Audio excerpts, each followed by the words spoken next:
पाकिस्तान की जान है आप, पाकिस्तान की पूरी दुनिया में पहचान है आप, पाकिस्तान के कप्तान हैं आप, इमरान खान हैं आप।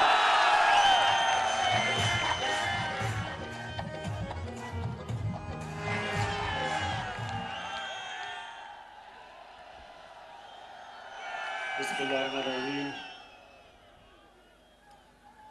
अल्लाह अल्लाह तेरी इबादत करते हैं और तेरे से ही कामयाबी और इज्जत मांगते हैं। मेरे मेलसी के बाशऊर शहरियों, मैं सबसे पहले तो औरंगजेब खान आपको और ताहिर इकबाल आप दोनों को इस शानदार जलसे में जो आपने लोगों को इकट्ठा किया, मैं आपको खिराज तहसीन पेश करता हूं।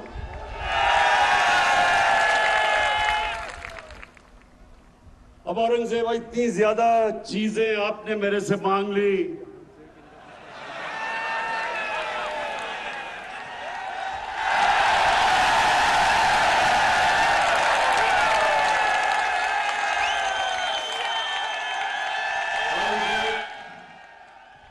और जहां से लगता है कि जो 74 साल में काम नहीं हुए वो 1 साल में ही आप करवाना चाहते हैं।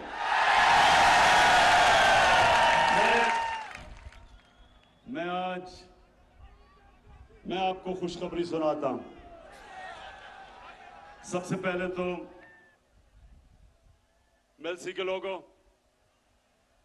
सबसे पहले खुशखबरी ये कि हमारी फेडरल गवर्नमेंट ने फैसला किया है कि हम जनूबी पंजाब के लिए 500 अरब रुपया मजीद खर्च करेंगे।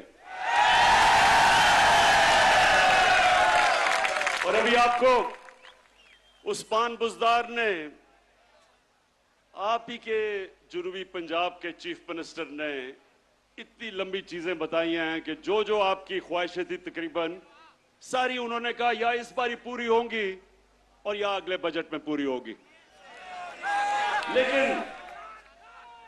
लेकिन मेलसी के लोगों, इससे भी ज्यादा खुशखबरी आपको सुनाने लगा हूं।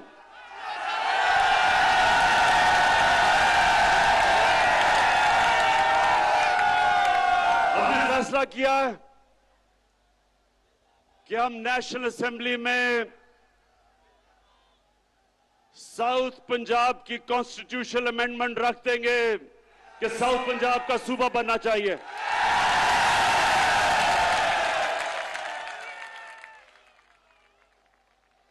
अब हम देखेंगे कि क्या ये पीपल्स पार्टी और नून लीग, आप तो बड़ी देर से लोगों को वादा कर रहे हैं जनूबी पंजाब का, क्या आप हमारी हिमायत करेंगे या नहीं, अब आपके सामने आ जाएगा। लेकिन इंशाअल्लाह हमने ये बिल रख देना असेंबली में। अच्छा, अब मेलसी के लोगों, ज्यादातर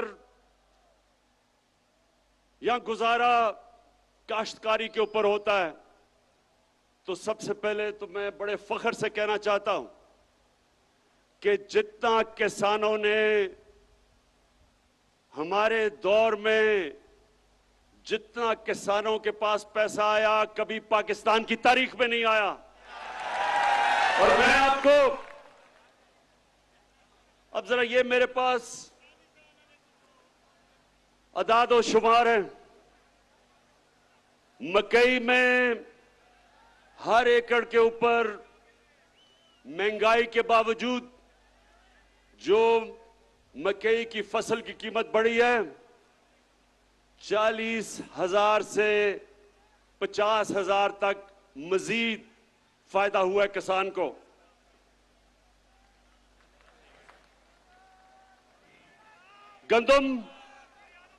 गंदम के अंदर जो हमने 50% हमारे दौर में गंदम की सपोर्ट प्राइस बढ़ाई, जो किसान की जेब में आया हर एकड़ में वो 25,000 से 30,000 रुपया। उसके बाद कपास की कीमत दुगनी हो गई है। कपास की कीमत अब दुगनी किसान को मिल रही है और उसकी वजह से 1 एकड़ के ऊपर कपास में 70,000 से 80,000 रुपए तक मेरे किसान को फायदा हुआ है। और अब एक और चीज कि यूरिया खाद, मुझे पता है कम हुई थी बीच में, दुनिया में कम हो चुकी है, लेकिन अभी आपको मिलेगी। हमने बड़ी मुश्किलों से हमने खाद भी ज्यादा इस बारी प्रोड्यूस की, ज्यादा गैस दिया, खाद की फैक्ट्रियों को बंद नहीं होने दिया, लेकिन उसके बावजूद हमने चाइना से 1 लाख टन खाद मंगवाई है, जो कि इंशाल्लाह 1 हफ्ते तक पहुंच रही है।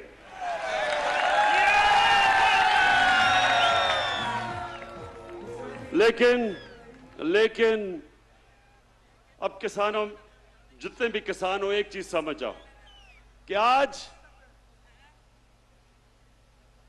बाहर की दुनिया में खाद जिस कीमत पे मिल रही है, उससे 5 गुना कम कीमत पे हम पाकिस्तान में खाद दे रहे हैं आपको। 132 अरब रुपए का हम सब्सिडी दे रहे हैं। तो मैं इसलिए आज आप किसानों के सामने पहले ये जरूर बात करना चाहता हूं, और भी अभी बड़ी बातें करनी है मैंने, लेकिन मैं पहले अपने, क्योंकि मेरा ये ईमान है, जब किसान खुशहाल होगा पाकिस्तान तरक्की करेगा। और ये बड़े मुश्किल वक्त में आपको पता नहीं कि अल्लाह ने हमारी हुकूमत को किन किन इम्तिहानों से गुजारा है। पहले एक मुल्क मिला जिसको रे चोरों का टोला दिवालिया निकाल चुका था, उसको संभाला, और फिर जब वो संभल रहा था तो 100 साल में एक दफा इस तरह का बुरान आता है, जो कोरोना वायरस पाकिस्तान और सारी दुनिया में आ गई।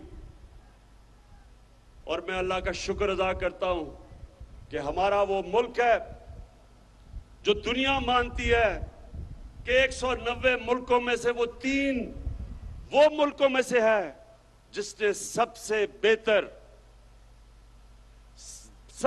बेहतर तरीके से इस बड़े बुरान से अपने मुल्क को निकाला है, अपने लोगों को भी बचाया, अपनी माइशत को भी बचाया। और उसके बाद महंगाई का समुंदर आ गया सारी दुनिया में। मेलसी के नौजवानों, आपको पता होना चाहिए कि इस वक्त दुनिया की तारीख में,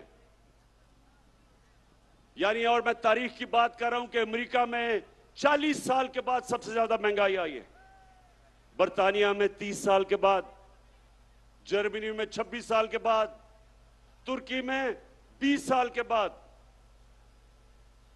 इतनी महंगाई दुनिया में जो आई है, उसके मुकाबले में पीपल्स पार्टी का जो 2008 से 13 का दौर था, उस दौर में ज्यादा महंगाई थी आज से। लेकिन इस महंगाई के बावजूद इंशाअल्लाह हमने पूरी कोशिश की कि आपके ऊपर हम कम बोझ डालें, और अल्लाह का करम है कि हमारी पाकिस्तान की तारीख में सबसे ज्यादा टैक्स इकट्ठा किया गया, और उसकी वजह से मैंने 10 रुपए कम किया पेट्रोल और डीजल,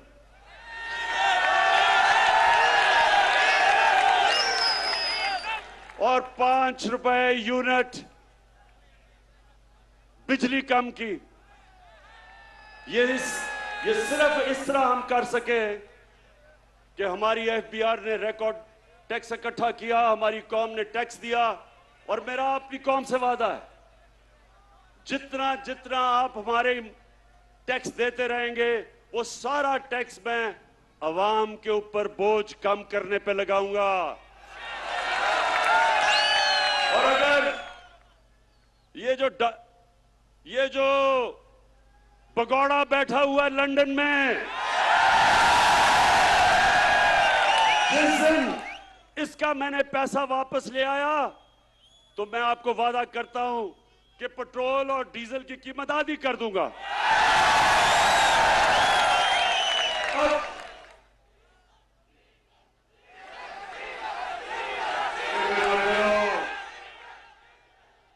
अभी फजलू डीजल पे भी मैं आ रहा हूं।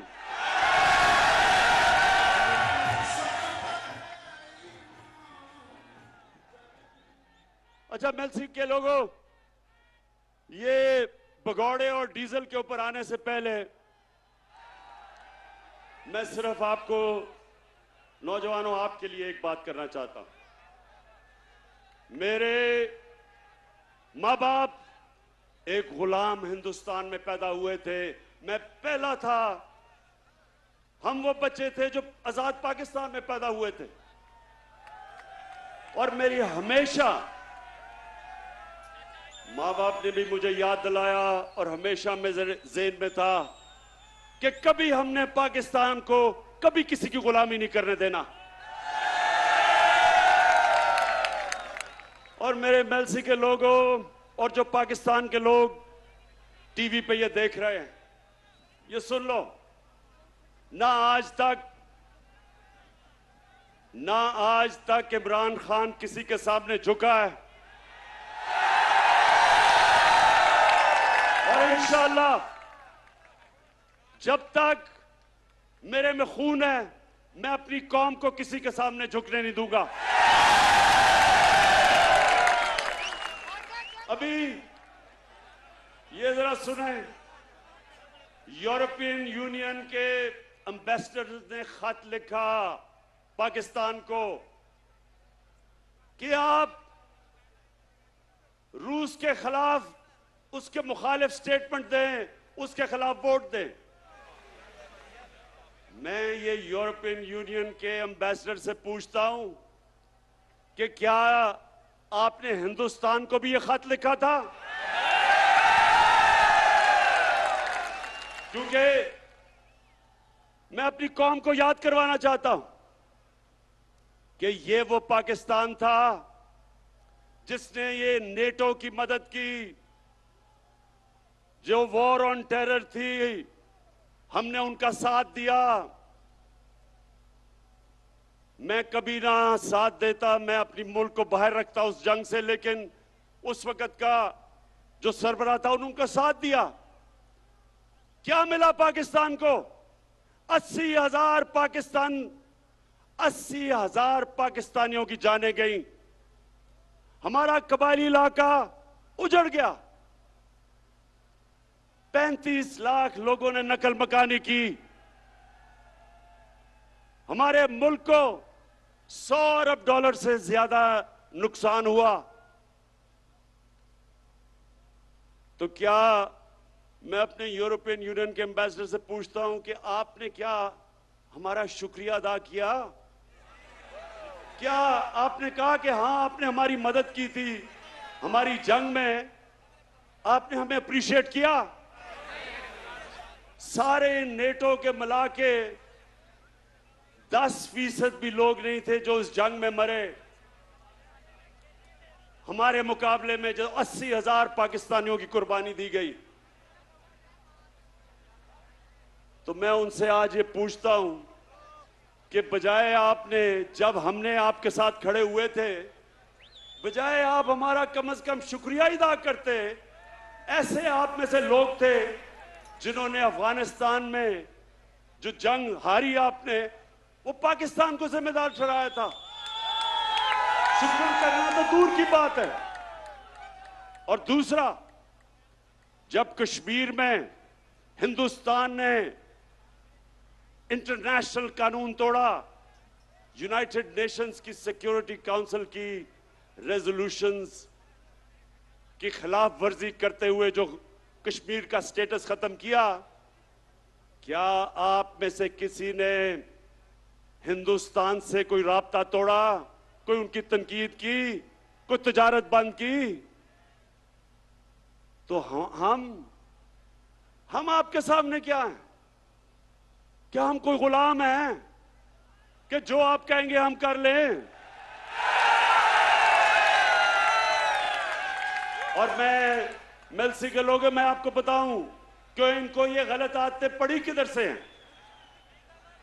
2008 और 2018 के दरमियान में 400 ड्रोन अटैक हुए पाकिस्तान के ऊपर। जब जरदारी मुल्क की बड़ी बीमारी,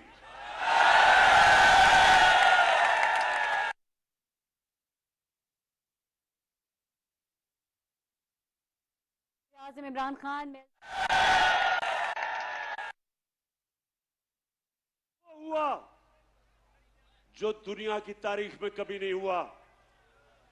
नौजवानों, आपके पास सोशल मीडिया है, अपने टेलीफोन पे आप जरा गूगल करके देखें कि कभी ऐसा हुआ है कि एक मुल्क किसी मुल्क की जंग लड़ रहा है, उसके लिए जंग लड़ रहा है, और वही मुल्क उसी के ऊपर बमबारी कर रहा है।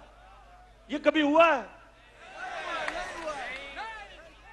और सवाल ये है कि ये दो डाकुओं ने क्यों नहीं उनसे पूछा, क्यों नहीं उनको कहा कि जब गांव के अंदर और हमारे कबायली इलाके पे जब ड्रोन अटैक यानी बम फटता था, तो आपको पता है औरतें, बच्चे, बेकसूर लोग मारे जाते थे। जब ड्रोन अटैक एक घर पे फटता है तो लोगों के गोश्त के टुकड़े दीवारों पे होते हैं। इनको कोई शर्म नहीं आई कि हमारे पाकिस्तानी मर रहे थे। बाहर से हमारा ही दोस्त जिसके लिए हम जंग लड़ रहे हैं, वही आके यहां ड्रोन अटैक कर रहा था। क्यों ये दोनों बोल नहीं रहे थे? क्यों नहीं बोल रहे थे?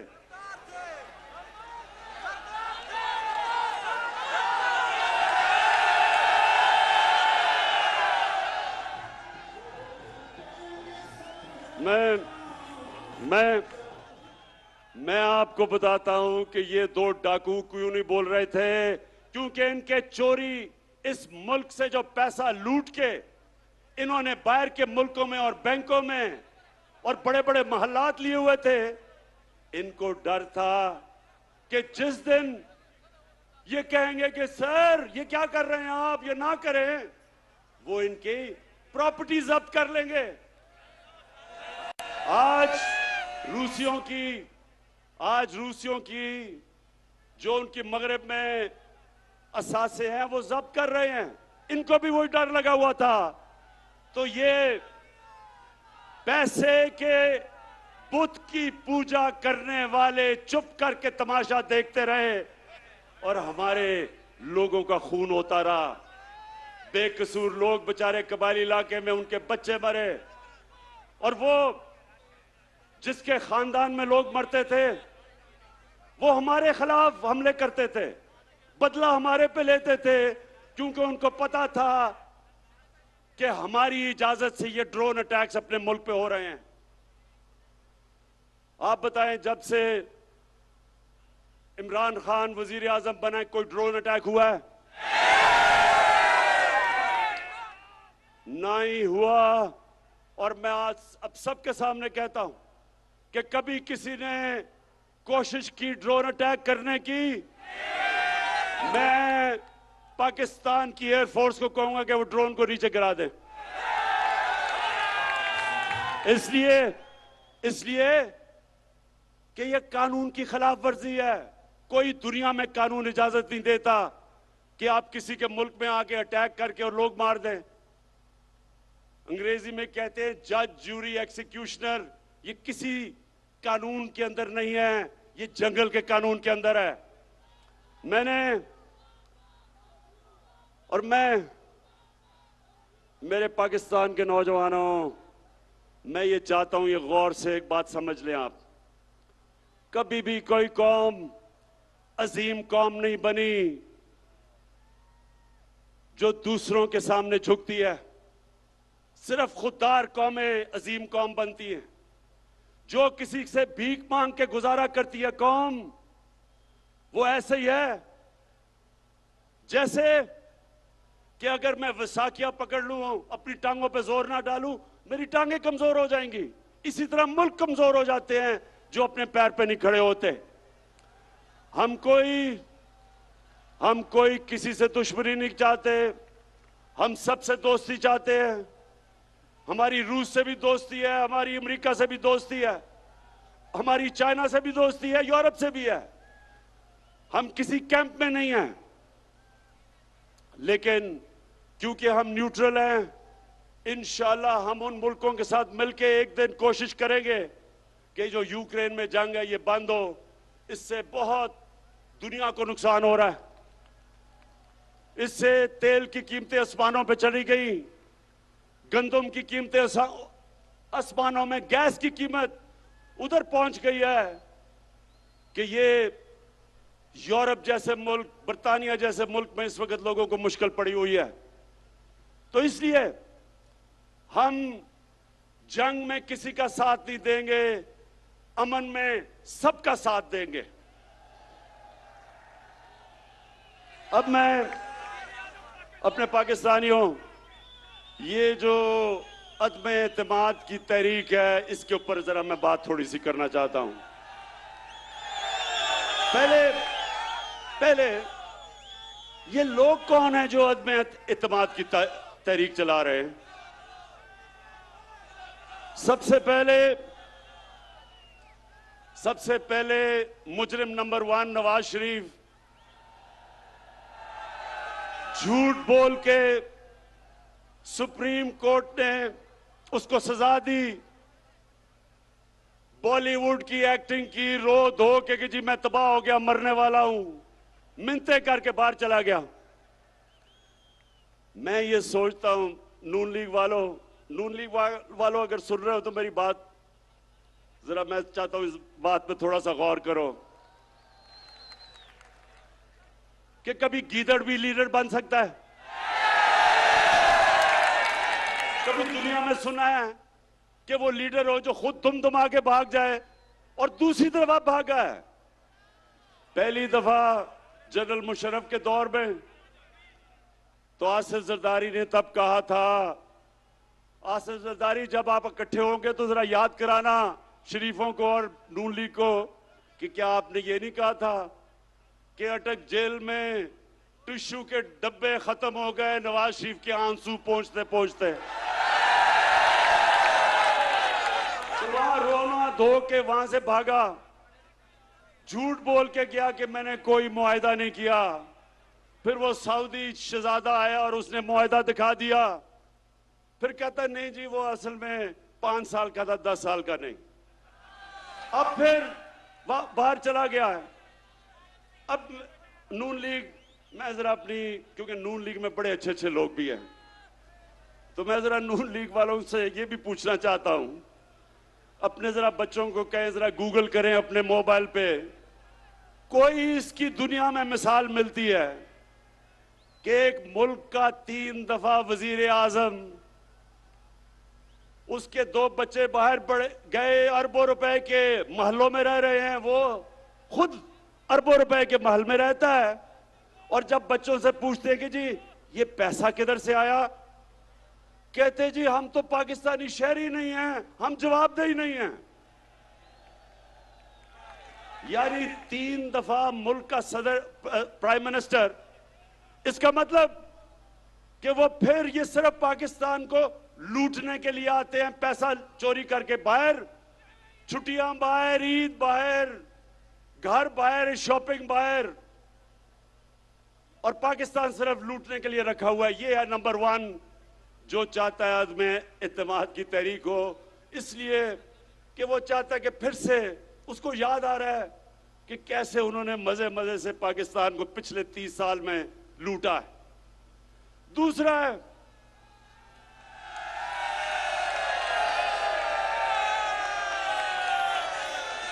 है शहबाज शरीफ। अब ये शहबाज शरीफ कौन है? अगर आपने शहबाज शरीफ का पता चलवाना है तो कहीं से मकसूद चपड़ासी को पकड़ के ले आए। वो बेचारा मकसूद चपड़ासी, एक दिन उसे पता चला कि उसके बैंक के अंदर 375 करोड़ रुपया आ गया।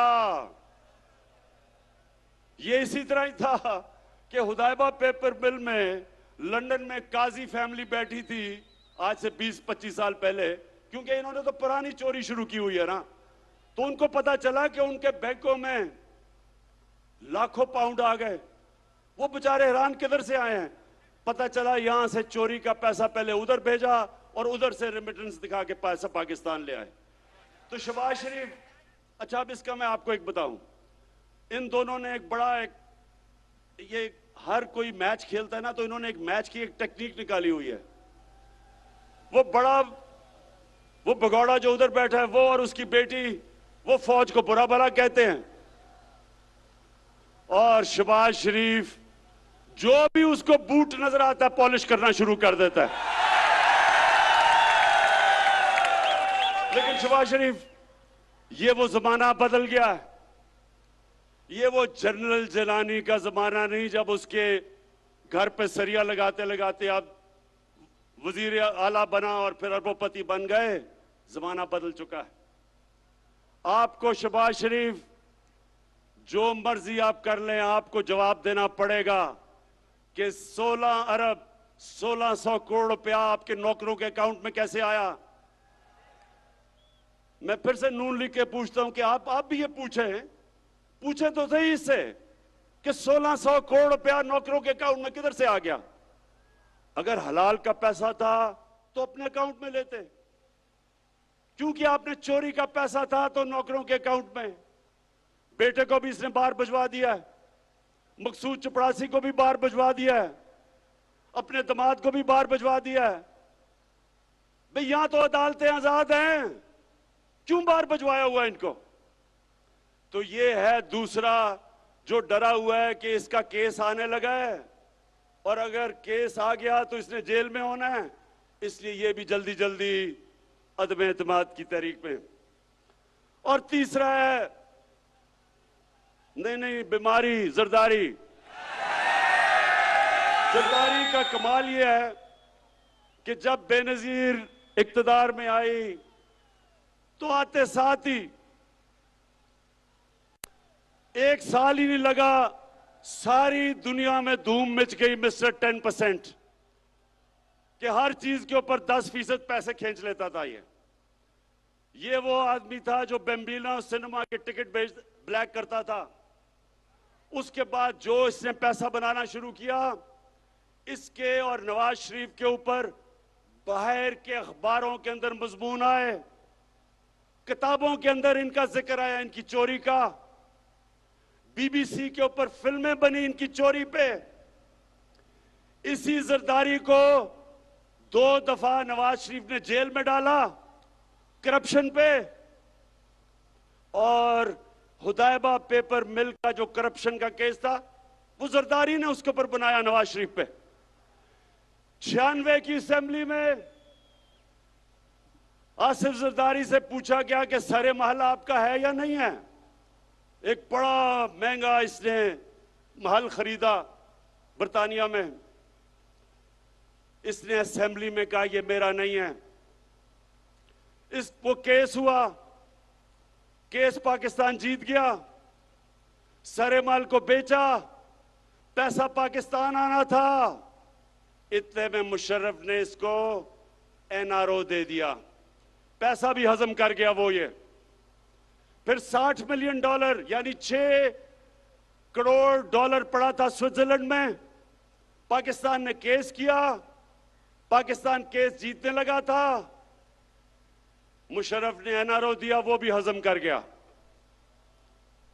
ये हैं वो लोग जो सारे मिलके कि जी वो बहुत बुरे हालात है पाकिस्तान के, अदम एतमाद हम लेके आएंगे। और चौथे नंबर पे फजलू।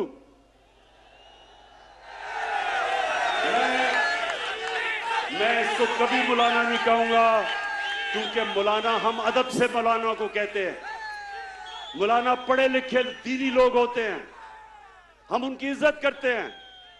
लेकिन जो डीजल के परमिट को बेच के पैसे बनाता है, और ये सिर्फ पैसे नहीं बनाता, ये ब्लैकमेल करता है। मदरसे के बच्चों को ले आया, इस्लामाबाद में धरना दिया, वो मीडिया ने जाके मदरसों के बच्चों से पूछा कि ये क्यों आए हो तुम धरना देने? उन्होंने कहा जी इसलिए कि इमरान खान यहूदी एजेंट है। उन्होंने कहा कि ये यहूदियों का या साजिश कर रहा है पाकिस्तान में। मौलाना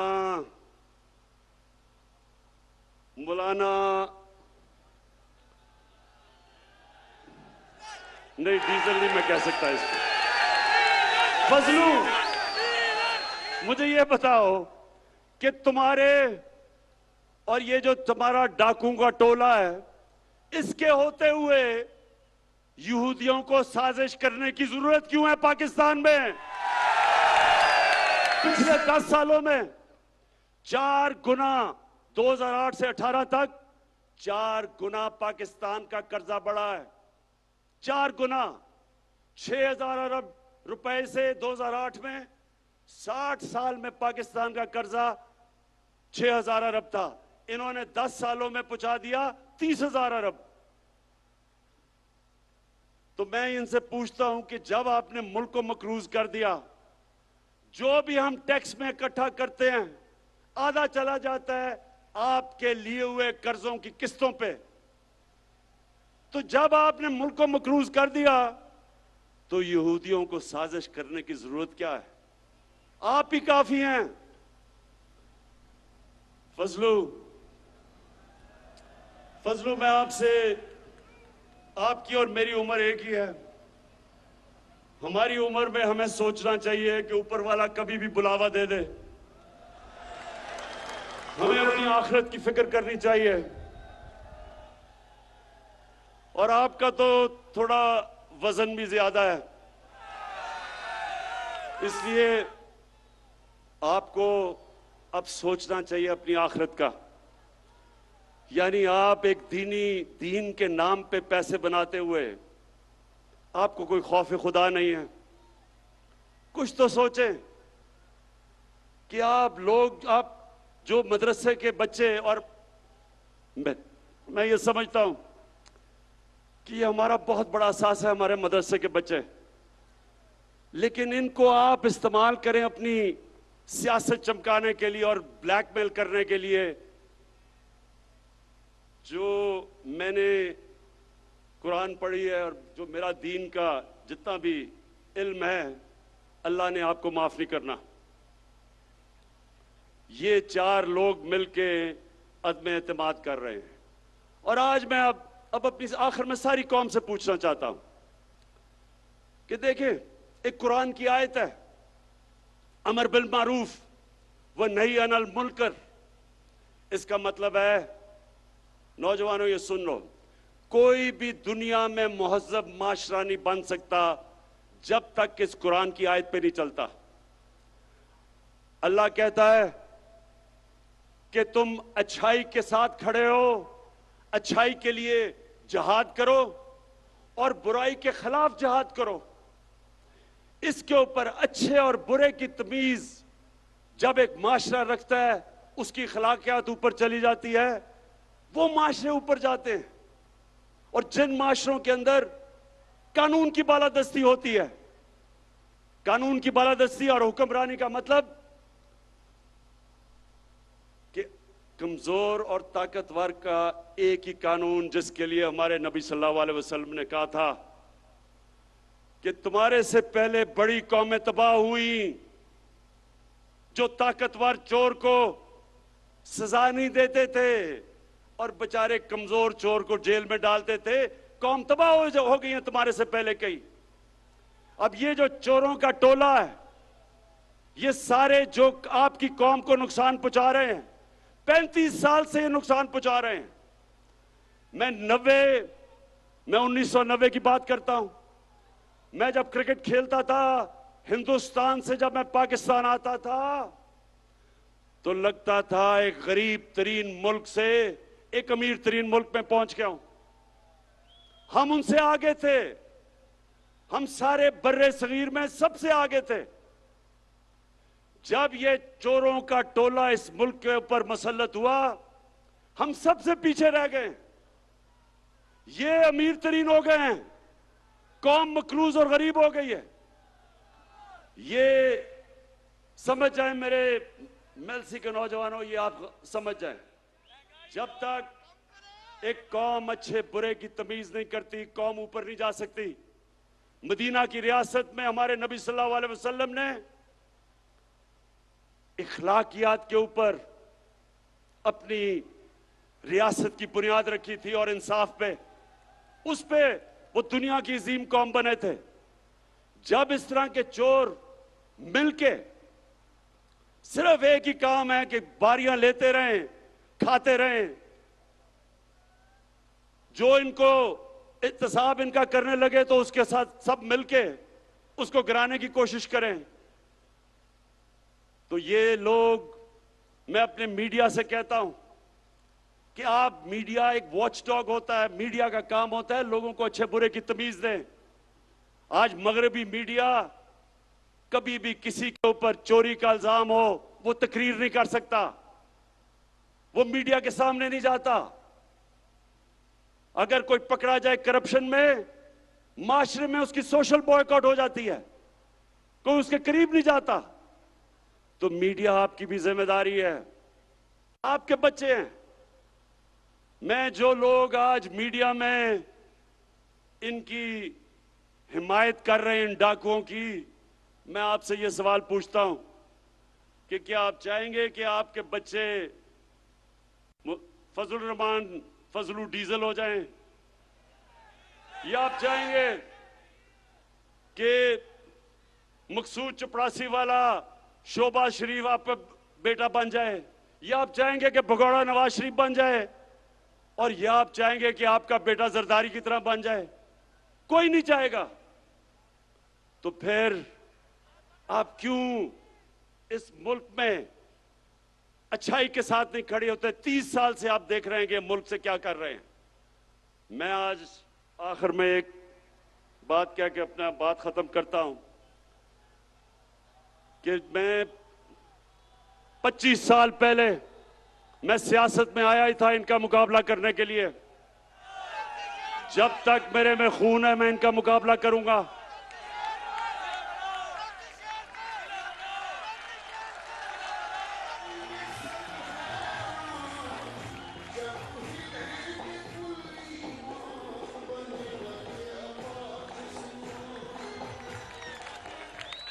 मैं इनका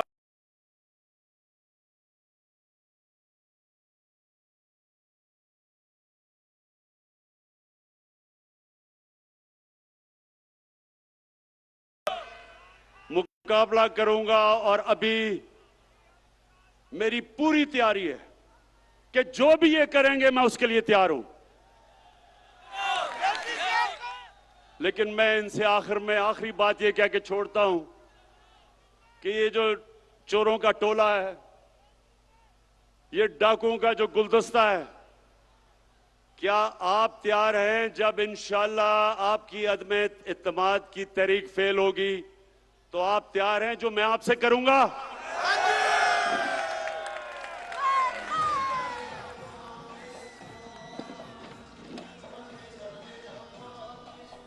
वज़ीर-ए-आज़म इमरान खान मेलसी में जलसा आम से खिताब कर रहे थे। उन्होंने कहा कि जितने काम 74 साल में नहीं हुए वो आप 1 साल में करवाना चाहते हैं। उन्होंने कहा कि किसान खुशहाल होगा तो पाकिस्तान तरक्की करेगा।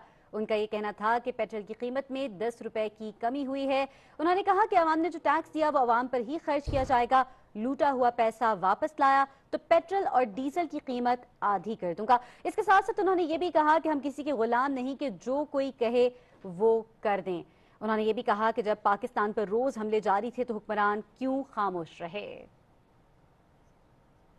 नाज़रीन, इस वक्त हमारे साथ मौजूद हैं असद यार खान, हमारे नुमाइंदे। असद, बताइएगा मजीद क्या तफसीलात हैं आपके पास? वज़ीर-ए-आज़म इमरान खान ने मेलसी में जलसा आम से खिताब किया, क्या कहेंगे आप?